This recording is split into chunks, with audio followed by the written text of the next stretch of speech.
समझ नहीं आ रहा अपने सैलरी इंक्रीमेंट का क्या करूं। बेटा इतना क्या सोच रहा है? अपने म्यूचुअल फंड्स के एसआईपी का टॉप अप करा ले। This is the right time. क्या? समझ में नहीं आया। बेटा इतना क्या सोच रहा है? अपने म्यूचुअल फंड्स का एसआईपी टॉप अप करा ले। This is the right time. आप समझा।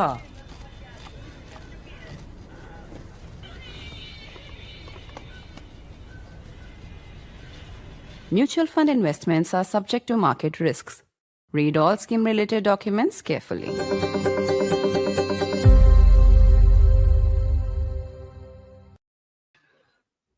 The multinational investment bank Jefferies has said that Donald Trump's motivation for the 50% tariffs on India has nothing to do with trade, but with personal pique that he was not allowed to mediate between India and Pakistan, effectively debunking Trump's claims of having brokered that ceasefire during Operation Sindoor. Meanwhile, Pete Navarro, Trump's trade advisor, is doubling down on his lashing out against India, this time posting a photograph of Prime Minister Modi in meditation pose and lashing out at India for being responsible for what Navarro is now calling Modi's war. You heard that right. Russia's invasion of Ukraine is now being called India, and more specifically, Modi's war. Where is this headed? Is the Indo-US relationship broken beyond repair? This question becomes even more pertinent with the Prime Minister in Japan on his way for the SCO summit to China. I'm Barkha Dutt. You're with the Mojo story. On the program today, the Prime Minister is in Japan, and on Sunday he will be in China, where he will be meeting with, of course, Xi Jinping, but Vladimir Putin as well. The Prime Minister may well have attended or not attended this SCO summit. We'll never know the answer to that, had the Trump tariffs of 50% not been slapped on India. Now that they're here, alongside pretty personal swipes coming day after day, Pete Navarro has now called India a laundromat for the Kremlin. He has called the Ukraine war Modi's war, and so it goes. Trump is careful to still call Modi a terrific guy, but then almost every day claims a role for himself in the halting of hostilities between India and Pakistan during Operation Sindoor. India says this is not true, doesn't deny the phone calls that came from America, but says this does not amount to mediation of any kind.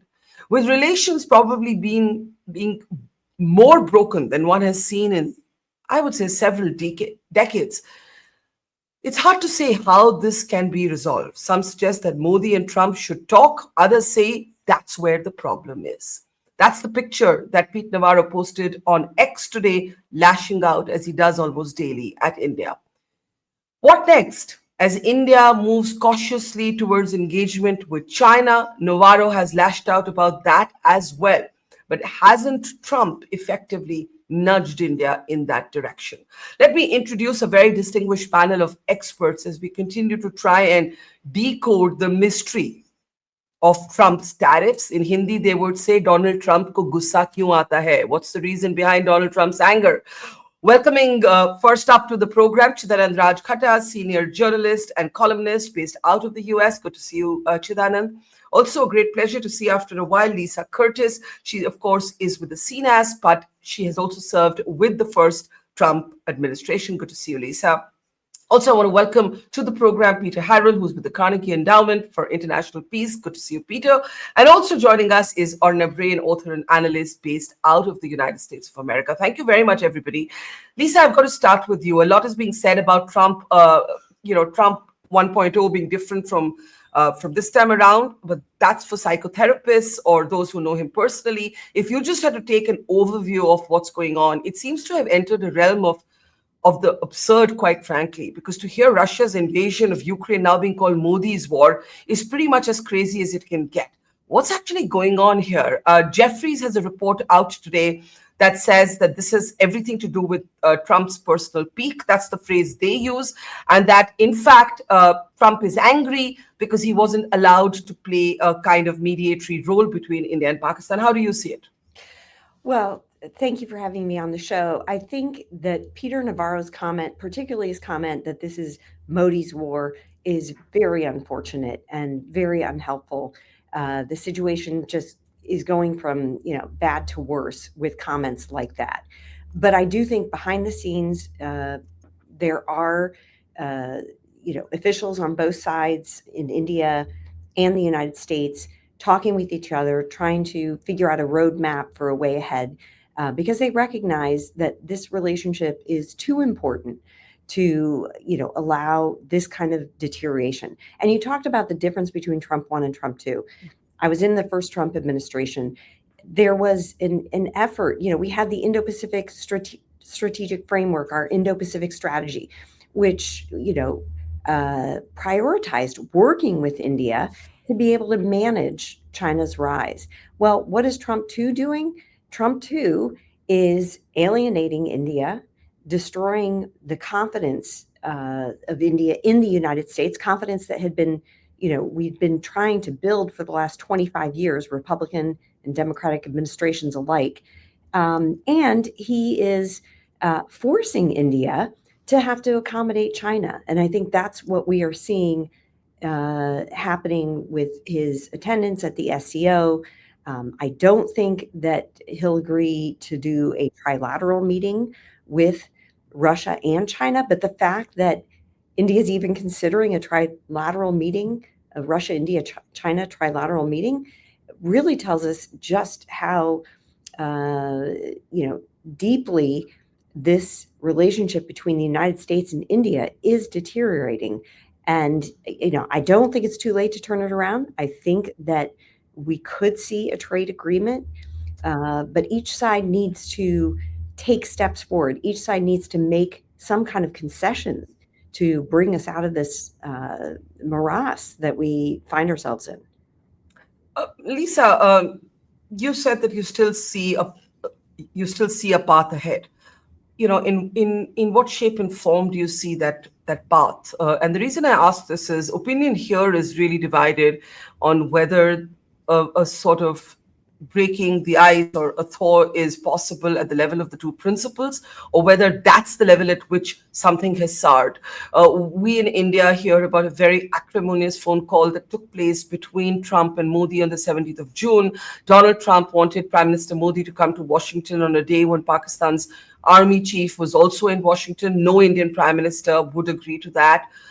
So I'm just wondering whether you see this as a personal friction point between the two leaders, or is there something else going on here? Well, I don't think there's personal friction between the two leaders. I think that Trump does feel a bit slighted by India not recognizing the Trump administration's role in effectuating a ceasefire between India and Pakistan in May. He definitely is angry and frustrated about that. Mm-hmm. But this is also about Russia, because right now Trump's singular focus is on trying to end the Russia-Ukraine war. And so, this has become very important, India's reliance on Russian oil imports. However, you asked about, what is the way forward? Well, the first step would be for people like Peter Navarro to, take this offline, to stop issuing these provocative criticisms of India. That is very unhelpful. Second, I think that India should recognize that by Trump naming Sergio Gore, one of his closest political aides, to be ambassador to India is significant. It shows that Trump still cares about the U.S.-India relationship. So I think that should be recognized in India. Also, I think the U.S. should recognize that India has been decreasing its oil imports from Russia. From what I can gather, the state-owned oil companies in India have been reducing their dependence on Russian oil imports. There's still a ways to go, but I think these steps should be recognized on either side, and they should plan more steps for reducing tensions. Well, in the middle of these tensions, India's envoy to Russia has actually said that India will buy oil from wherever it gets the best deal. And let me bring in Peter at this point. I think for most Indians, if not all, Peter, this would be a debate about sovereignty, about the right of an independent country to make its own decisions. as Americans would. You've worked with the Biden administration. Time was when there was bipartisan support for deepening Indo-US ties, right? Lisa's worked with Trump, you've worked with Biden. I don't think, at one point there would have been a radical difference in how both administrations saw the relevance of India. What has happened? This is, I know Lisa says it's not broken.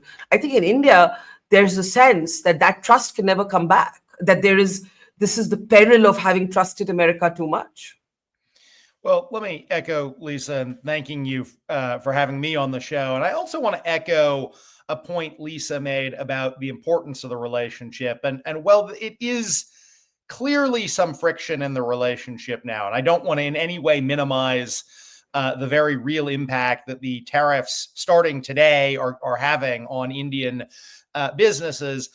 I do think that, looking at it from the perspective of the United States, looking at it from Washington, there is still bipartisan support, and there is a deep and profound understanding, whether it is in our economic policy community or whether it is in our national security policy community, that we here in the United States and you in India, we need to have a good political relationship. We are going to have to figure out how to get through the current tensions. And I think that, as Lisa suggested, that is going to take both sides getting through these tensions, which we have to get through, is going to take both sides taking some steps forward to try to improve those ties. Let me comment a little bit on where I see some similarities in the Trump approach from its term one, but also where I see some profound differences in its approach to geopolitics and international economics, which is different in Trump's second term than it was during his first term. When I look at Trump's economic policies during his second term as compared to his first term, his international economic policies, his trade policies, I actually think that President Trump is a little bit less relatively China focused during his second term than he is during his first term. During his first term, his tariffs were principally focused on China. They were principally, even his trade deals, like his North America USMCA deal, there was actually a lot in that deal that was about getting China out of the North American economy as a whole. Very China-focused policy.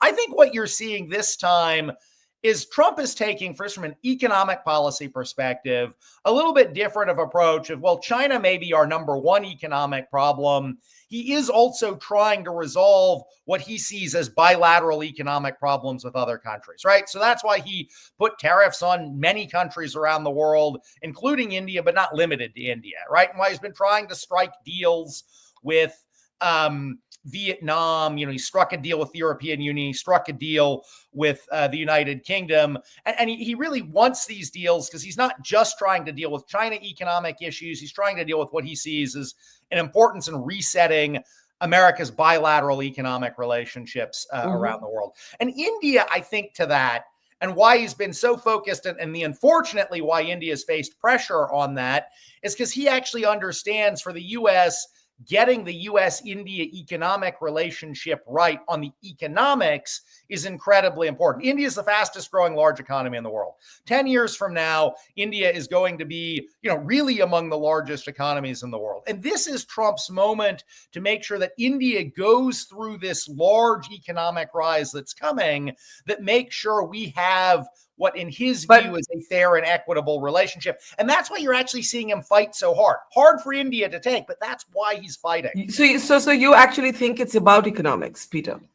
So I think a lot of this is about economics. I actually think even the Russia oil tariffs are in some sense because he wants a deal with India on the trade front. Now, part of that is he wants India to buy American oil rather than Russian oil, for sure, right? He sees that as part of the deal. But I actually do think this is a lot about economics. And that makes me optimistic we can work our way through it because, you can get a deal. So the interesting thing is that I think nobody in India believes this is about oil. They may think it's about India drawing some red lines around sectors that have traditionally been protected, like farming, dairy, fishing. But Chidanand, let me bring you in. You try to analyze how much truth there is to the fact that that the Prime Minister Modi, avoided phone calls, attempts by Trump to reach out. That's what a German daily reported, Dainik Jagran reported. I know you in the Times of India had a column on this. What's going on with that story? That's the part that I'm not being able to actually figure out here. From everything one hears, there is something that went south in that phone call between the two leaders. That does not mean that it can't be picked up again. Diplomacy is the art of the possible. But what's your read? Chidanand, you're muted at your end. Could you unmute yourself, please? Yeah, thank you for having me. Definitely, there is a communication breakdown at the highest level. That's very obvious. It's not just missed phone calls. I don't know whether it was deliberate, or accidental. But even in terms of visits, that the Prime Minister actually turned down a visit, a stopover in Washington on his way back from Canada, you get a general sense that in Washington they've just let loose the dogs of war. It's not just Peter Navarro, it's Scott Bessent, it's Lindsey Graham, and some of the language they are using is quite offensive. And they all take their cue from President Trump. And it seems to me that President Trump has essentially decided that India is a dispensable ally now. And China is more important. And the reason for that is very obvious. And I think they've articulated in as many words. China has leverage. India has no leverage. The other thing is, I think in India, there was a misreading that personal chemistry would carry this relationship forward. And now that has soured. And there are reasons for that. If anybody has read Trump's Art of the Deal, the core principle of Art of the Deal is winner takes all. It's a zero-sum game. There is a winner and there is a loser. His approach is take no prisoners. And a lot of world leaders have endorsed that. If you heard the South Korean president who was here last week, he actually said, I read Art of the Deal before I came here and played according to it. And what President Trump loves is big announcement, big ticket announcement, big numbers, 500 billion.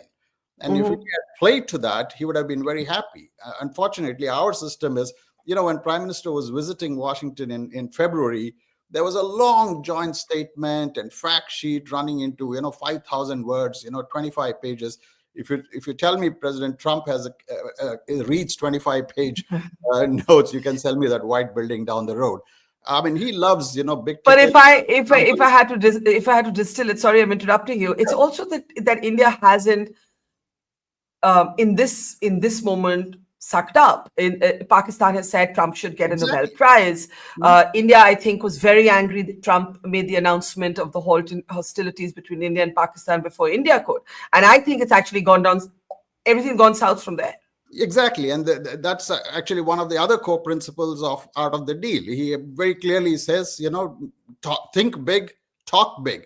He actually calls it truthful hyperbole.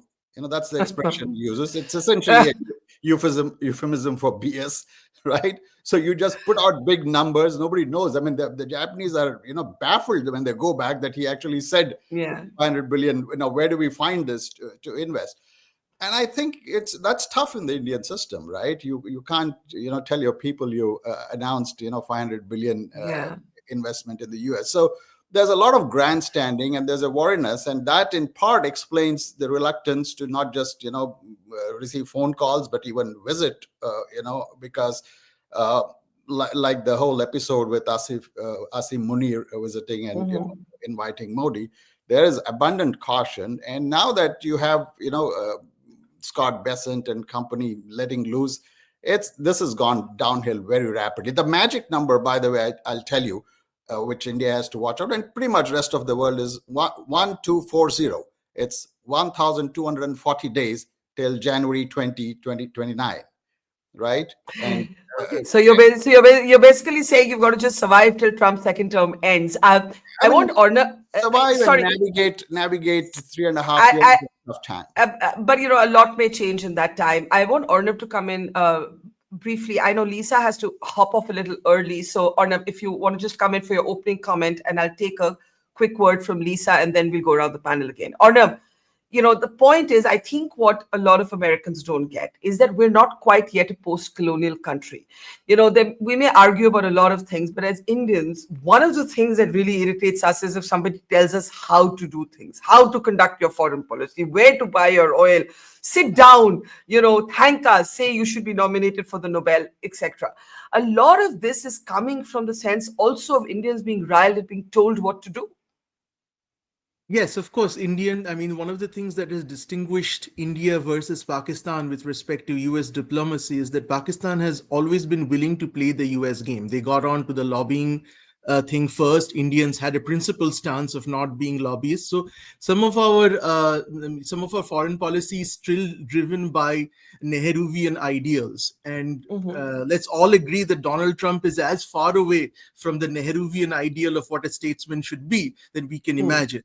So I think that Indians were kind of caught flat-footed with respect to Trump too. Trump one was he was still figuring out the ropes. In my opinion, he didn't think he would be elected. So there was not really the people around him. He was still managed by a lot of people around him. And so you never really saw Trump as he was supposed to be. This is really Trump too, because he's now figured it out. That's one thing. And the other thing is that this is a facetious point, but there was a BJP ad a year ago where which was lampooned in India, where it was Papa ne war rukwa di. Well, that was exactly what today Peter Navarro was saying, that Modi has this power to stop the war in Ukraine, which is about as ridiculous a thing, that I've heard coming from somebody at his level. The last thing that I would like to say is that one of the things that happens, and this is especially true about X threads and Fox News appearances, these are direct appeals to President Trump. He follows everything on social media and he watches Fox News. So whenever these operatives, they come on Fox News and X, it is basically a conversation with the president rather than for everybody else. So maybe some of us in India might feel insulted, but he's not actually talking to us. It's actually a private conversation between him and the president. I've heard a ton of Indian diplomats sort of basically echoing some Michelle Obama-esque, when they go low, we go high, and just don't respond. I don't know if that's a way forward. Lisa, let me bring you in. I know you need to hop off early, but your sense, Peter says, this is actually about trade. And there is a section of opinion that believes it's about trade. But most people, if you speak to Indians, will say it's not about trade. And there's a couple of reasons for that. One is that Trump himself is laying out the red carpet for Putin. If the Alaska summit had gone better, then this whole idea of a penalty for the purchased Russian oil would be off the table. The second is India buys crude oil from Russia, but when it's refined, the European Union buys $15 billion worth of oil imports. The Americans buy $3 billion of it. And then, of course, there's Europe's uptick in taking liquefied gas from Russia itself. In other words, everybody thinks this whole debate around Russian oil is hypocritical. What's actually going on here? What is going on here? What is Trump so exercised over? So I don't think it's just about trade. I think it's become very complicated. I think that, as I said before, it does have something to do with his irritation that India will not acknowledge his role in getting a ceasefire between India and Pakistan. But we have to move on from that, because I think Modi is in a political place where he cannot thank Trump for his role in helping to diffuse the India-Pakistan crisis. That's not going to happen. So we have to look forward. So that I think is a contributing factor. I think another contributing factor is that he got such good deals for the United States with South Korea, Japan, where they committed, even the EU committed to hundreds of billions of investment in the United States, something India simply can't do. So I think that is a contributing factor why he has raised the bar on the deal with India.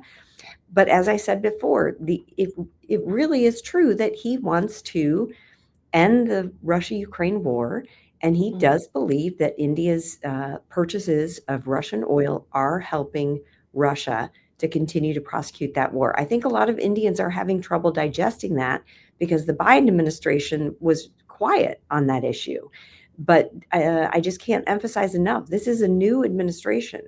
And, when Trump gets focused on something, like he's focused on the Russia-Ukraine war, he is going to be a dog with a bone when it comes to trying to get India to reduce and finally end its imports of Russian oil. And India can do this. India didn't import hardly any Russian oil before February 2022. It's taking advantage of discounted prices. I see that. But, I believe that we could go a long way in diffusing this crisis in India-U.S. relations if India were to reduce its reliance on Russian oil imports. And I'm so sorry, but I have to leave now. Just a 10-second. Any guesses on why he's so soft on Pakistan suddenly before you go? Because Pakistan nominated him for a Nobel Peace Prize. It's pretty simple. Okay, Lisa Curtis, we let you go. Thank you for your comments. Carrying on the conversation, let me bring in Peter. Lisa, thank you. Peter, you think it's mostly about trade, right? And Lisa thinks that there's genuine concern about the purchase of Russian oil. But actually, when we had the previous ambassador from America to India, Eric Garcetti, he's actually on record saying that America was on board with the purchase of Russian oil because it was needed to stabilize oil prices. There's some sort of pact between countries here that India takes the crude, refines it, sells it on to Europe. And guess what? Petroleum products are exempt. They're exempt from the 50% tariff. So in India, nobody believes that this is about Russian oil. Secondly, Indians might turn around and say, it's not anybody's business where we buy our oil from. We're not telling the Americans what to do. The Americans can't tell us what to do. Having served in the Biden administration, just heard Lisa say, that government did not make an issue of this. Was it an issue for the Biden administration, or was there an understanding that there was a churn and oil prices globally need to be stabilized? And, it was understood.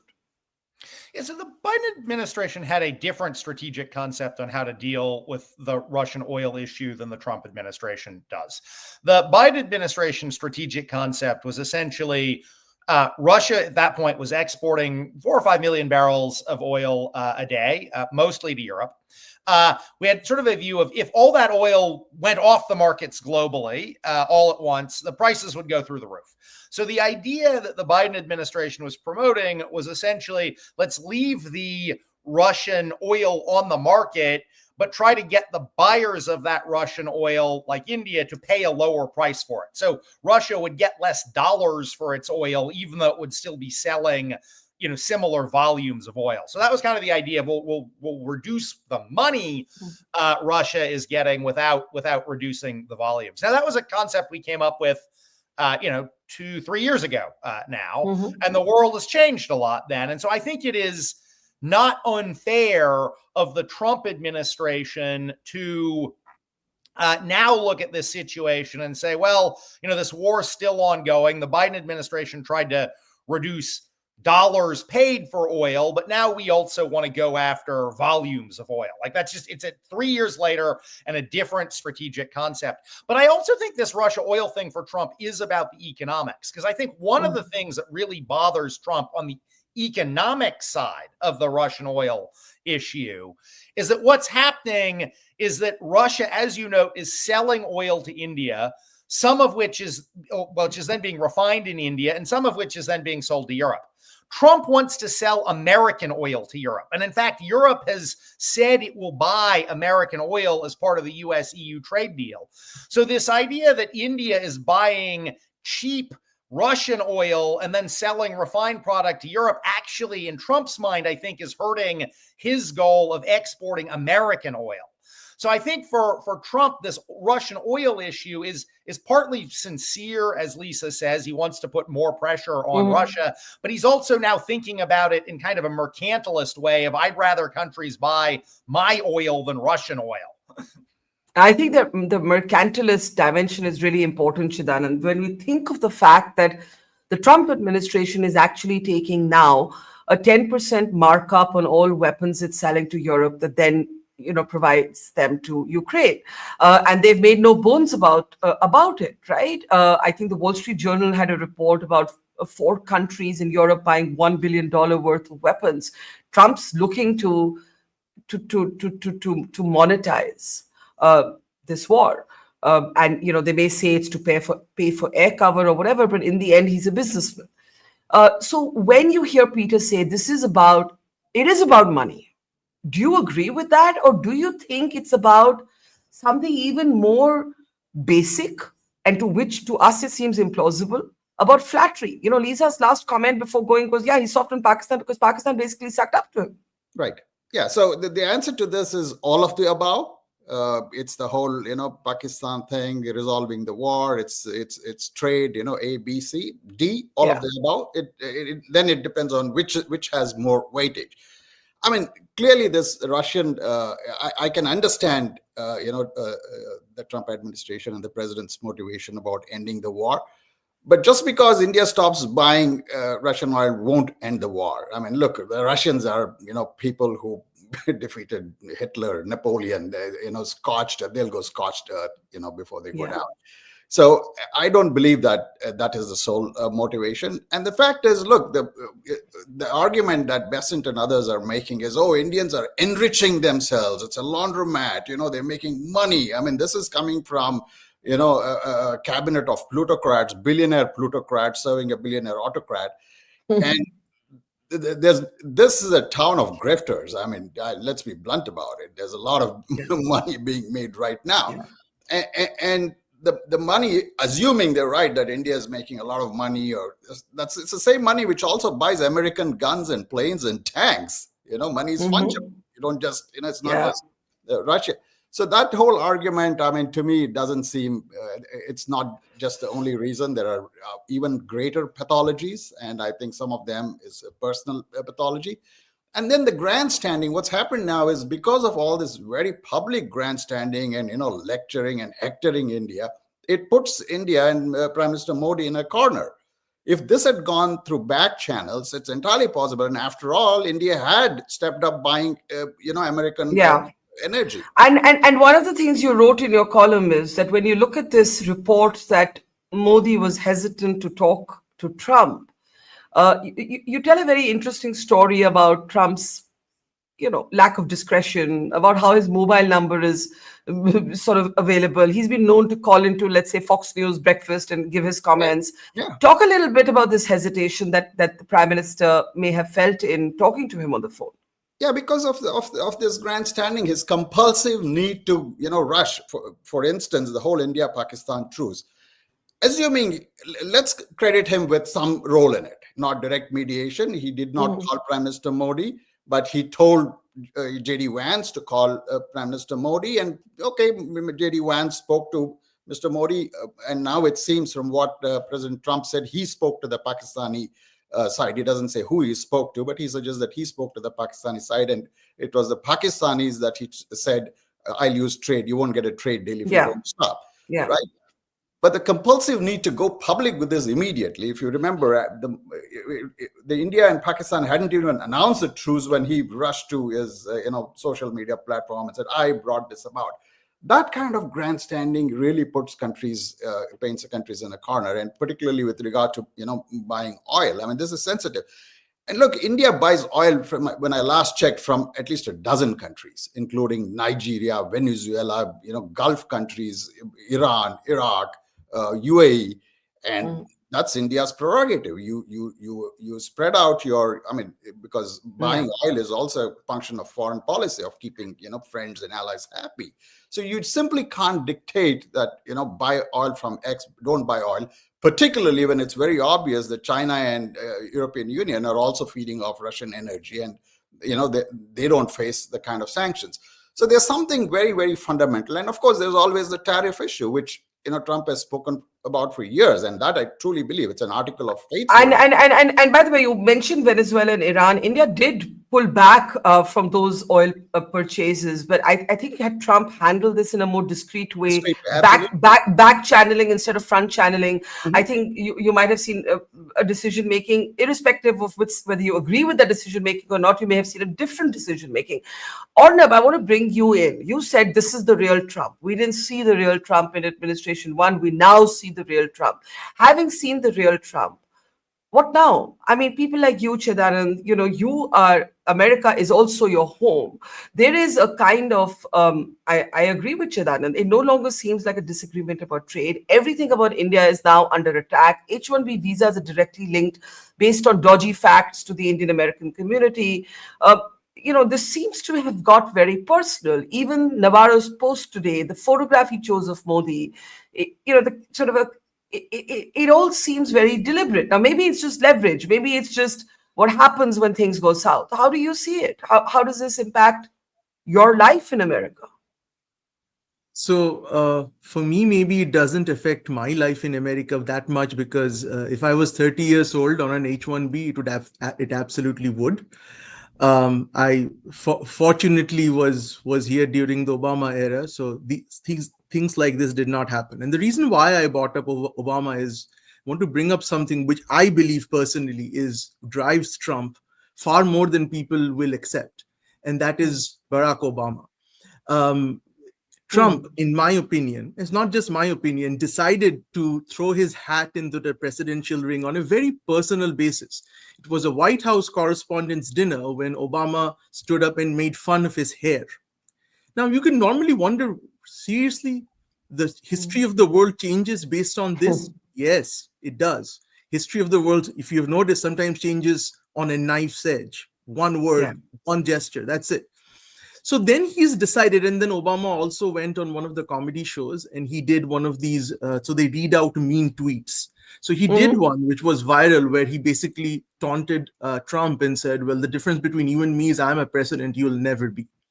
Okay, so Obama picked this very personal beef here, I'm successful, you're not, which kind of hits very hard to a person like Trump, who went after Obama's birth certificate, if you remember. That's where this whole beef thing started. So what he's trying to do is he's trying to put the last tag in I beat Obama. What's the last thing that's left? The Nobel Prize. You would wonder why Trump is so obsessed over the Nobel Prize. Where did this come from? It doesn't seem to be an obvious thing that Trump would go for, right?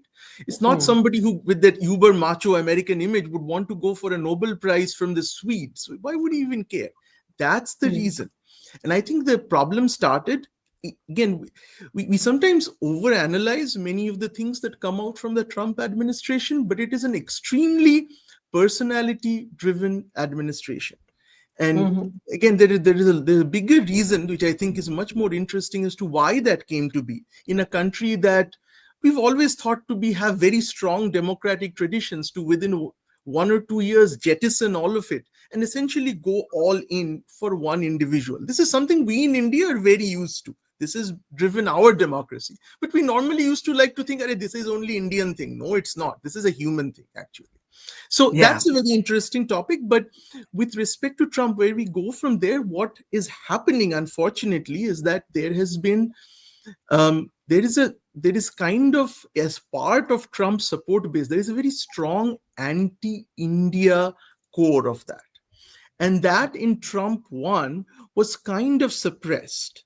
It was more against illegal immigrants. That was the legal immigration. Yes, they kind of tried to whittle away at it. But if you really look, the core of Trump's base is essentially their main problem is with Indians taking their jobs. That is the main thing. It is not illegal immigrants. Or the mythology of Indians taking their jobs. Yes, whatever. They believe that Indians are this public face of the source of their decline in American influence. Again, whether it's true or not is another thing, but that is what they have been led to believe. Now, with Trump's administration and with this very personal beef that he now has with India, that has kind of opened the floodgates for India hate on X. Also, there is a lot of it is also driven by Musk's algorithm, which previously in Trump 1 was still controlled. His hate would not be put front and center. But now with the Musk's algorithm, it's different, right? So maybe people ask me, do you face this in real life? Absolutely not. Nothing has changed. The moment I close my laptop, nothing will change. But on X, it's unbelievable what I see now. Yeah. So let's get last comments on China And the reason I bring up China, and I'll come to you, Peter, on this. A lot of people in India believe, you made an interesting comment. You said Trump 2.0 is not so China focused. A lot of people believe that Trump might want to, if he could, make a deal with China. And then this positioning of India as a countervailing force to China in Asia is not as important to him. I'm not saying that's India's only relevance. I'm not saying that's how India sees herself, but I'm saying that has long been conventional foreign policy, or India is the democratic force to support against China. Do you think that Trump is very keen to close a deal with China? How might he be looking at India's edging edging engagement, with China, increasing engagement with China? So I think of all the people in the Trump administration, President Trump is by far the most bullish on his chances of making a deal with China. I think if you look at folks like Secretary of State Rubio or Secretary of Defense Hegseth, these are guys who are frankly quite skeptical of making a deal with China. They think it is, unlikely that we could get a fair deal with China. And they also think, China is a strategic adversary. And so, we really do need to line up countries like India as a counterbalance to China. I think Trump, I think he doesn't know if he can get there with a deal with China, but I think he, more than anyone who works for him thinks, I'm the guy who could get to a deal with China. And we see him, potentially looking at a summit this fall with Xi, potentially as a part of that, having a trade deal with China. So I think one of the reasons he has been willing to put so much pressure on India is that he feels he may need India less vis-a-vis China than, say, the Biden administration thought it needed India, or even Trump during his first administration. I think Trump is just more optimistic about a deal with China. Now, I remain, as an analyst, quite skeptical that the U.S. will reach to a durable deal and détente with China. I think, Trump may get some kind of summit where they announce some parameters of a, partial deal with a little bit of tariff reduction, and China will agree to invest in the U.S. and this kind of thing. I think they'll get there. I think there are huge structural tensions between the U.S. and China that mean over the longer term, maybe later in Trump's term, certainly beyond Trump, we're not going to have a durable deal with China. And so I think there's a broad American recognition that we need India on sides. And that's why one of the reasons India is such an important relationship to us. But I very much agree. Trump right now is thinking, maybe I can cut a deal with China.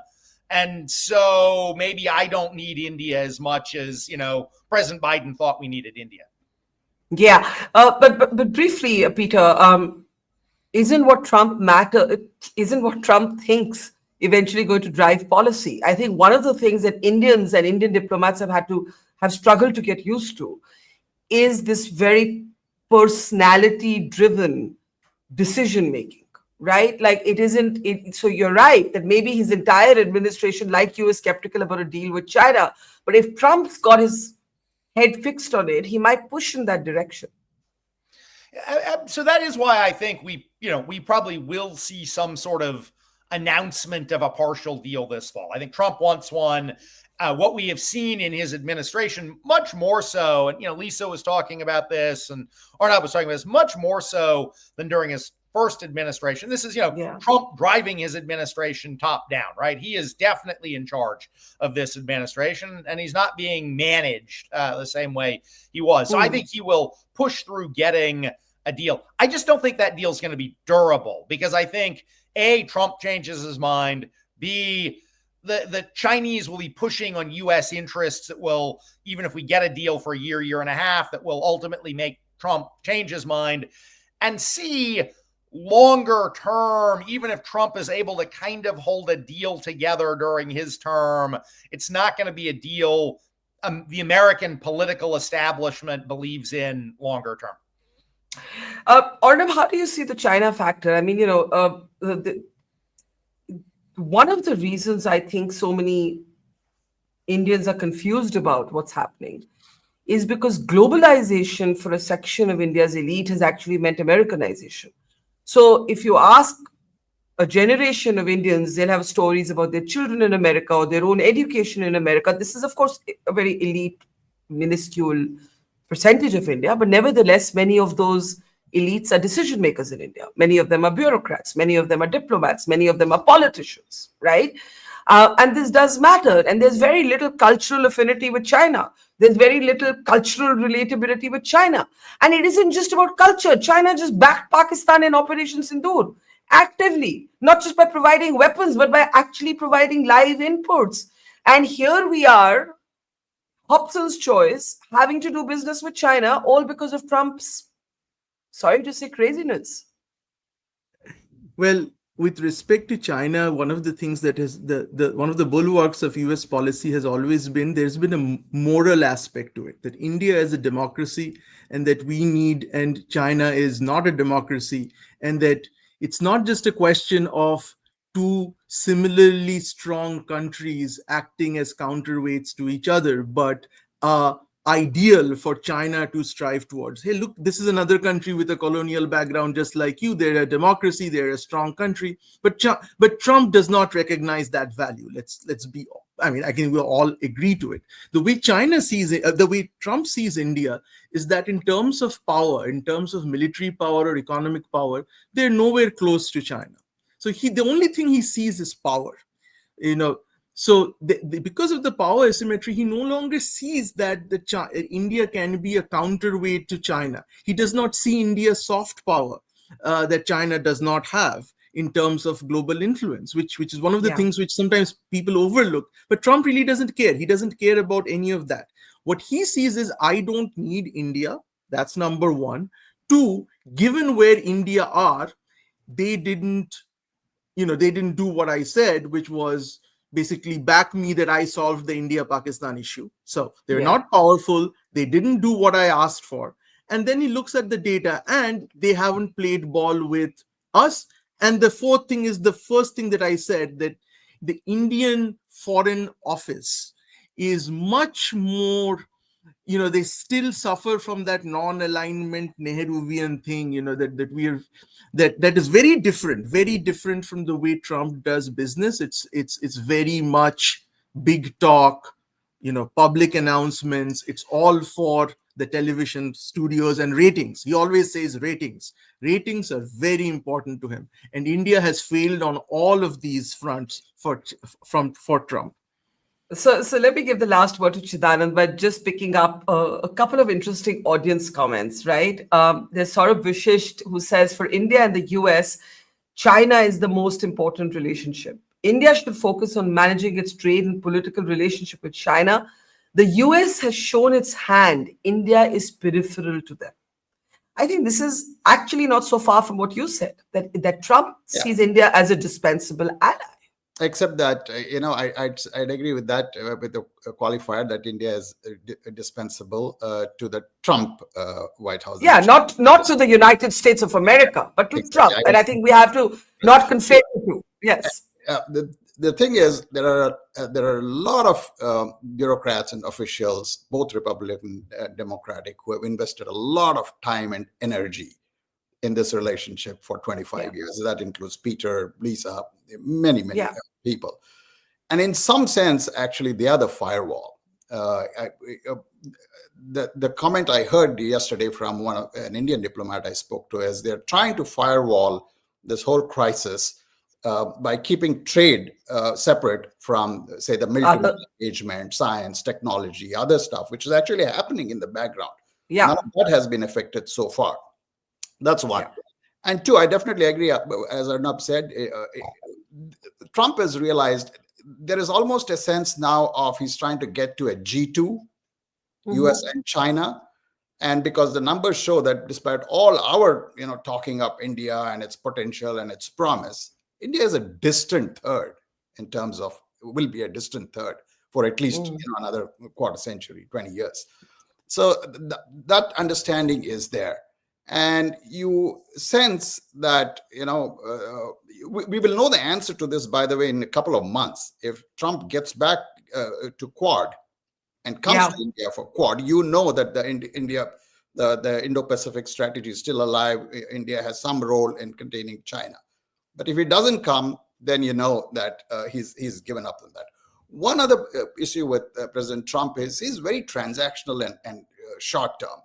I mean, if you see his career, his political career, literally he's abused every one of his, not just cabinet colleagues, but people close to him in the political system. Marco Rubio, Ted Cruz, Lindsey Graham, they've all been trashed by him. He badmouths them. And once they, kiss up to him, they're back in his orbit. It doesn't work with nations, and most certainly with India. I don't think President Trump or his inner circle who are engaged in this campaign of vilification realize that this is going to, this will last another 20, 25 years. It's not like you're going to come to the Quad, sing praise and say, oh, everything's fine. Let's get on with it. Anyone who's lived through, 1971 or 1998 knows, that these things linger for a long time in India. And I don't think, at least the MAGA Republicans, the Trump Republicans, are not going to get back into favor in India. I think that's such an important thing you've just said, because what I do want to say in the end is that I think Trump has shown that he doesn't understand India. And India is a big meta idea. It's tough to sort of argue that this is true and this is not true. But one thing that is true is this sense of pride as a nation that is still a young nation, that is not fully post-colonial, that still remembers its history of having to have fought for its independence from the British, and the sense of umbrage and being bullied. I think that's very deep, and it's across politics, and it's across political and ideological affiliations for, I think, all Indians. And I think that's what has been Trump's misreading of India. But we leave it there. We certainly, as the Chinese would say, live in interesting times. We have a very significant weekend coming up. A lot of reactions are going to come from the Navarro gang when Modi, Putin, and Xi Jinping meet. I'm not a big fan of the India-China engagement, given what's just happened between India and Pakistan. But that's the nature of diplomacy. It changes and turns on a dime. We leave it there. Thank you very much, gentlemen, to Peter Harrell, to Arnab Ray, to Chidanand Rajghata, earlier to Lisa Curtis. Thank you. And to our audience, thank you. See you tomorrow. It's great to see you here. Thank you for watching our work. If you haven't subscribed yet, don't forget to click the bell icon and subscribe to Mojo Story and support independent, robust journalism.